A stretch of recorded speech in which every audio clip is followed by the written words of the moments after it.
নমস্কার, উর্মিস কিচেনে আপনাদের সকলকে স্বাগত। আমার তৈরি রেসিপিগুলো আপনাদের ভালো লাগলে অবশ্যই আমার চ্যানেলটিকে লাইক, কমেন্ট, শেয়ার এবং সাবস্ক্রাইব করে এগিয়ে নিয়ে যাবেন। আমার আজকের রেসিপি পুঁই শাক চচ্চড়ি। প্রথমেই গ্যাস জেলে কড়া চাপিয়ে দিয়েছি।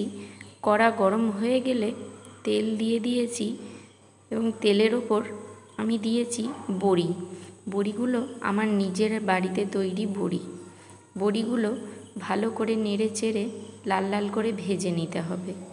বড়ি ভাজা হয়ে গেলে আমরা বড়িগুলো একটা ছোট বাটিতে তুলে রেখে দেব। ওই তেলের ওপরেই আবার দিয়ে দেব 5 ফোড়ন। তারপর দিয়ে দেব কেটে রাখা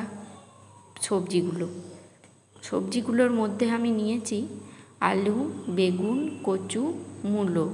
আপনাদের বাড়িতে কুমড়ো থাকলে আপনারা কুমড়োও দিতে পারবেন।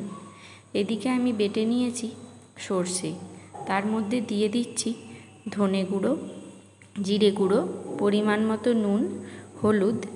এবার সবজিগুলো ভাজা ভাজা হয়ে গেলে দিয়ে দেব মশলাটা।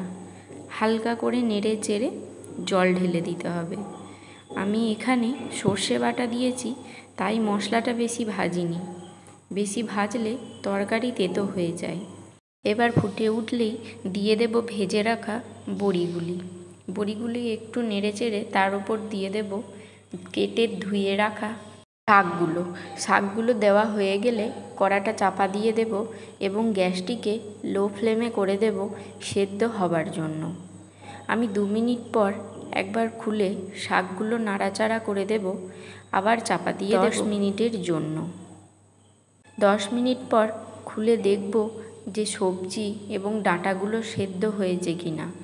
সবজি এবং ডাঁটা আমার সেদ্ধ হয়নি, তাই আমি আবারও চাপা দিয়ে দিলাম সেদ্ধ হওয়ার জন্য।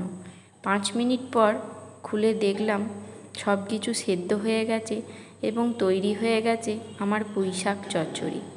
নামিয়ে নেওয়ার আগে অল্প চিনি ছড়িয়ে নামিয়ে দিলাম। গরম গরম ভাতের সাথে এমন পুঁই শাক চচ্চড়ি থাকলে খেতে দারুণ লাগে। আমার রেসিপিটি ভালো লাগলে অবশ্যই আমার পাশে থাকবেন এবং আমার চ্যানেলটিকে এগিয়ে যেতে সাহায্য করবেন। আরও ভালো ভালো রেসিপি জানতে হলে অবশ্যই আমাকে কমেন্ট করবেন। ধন্যবাদ।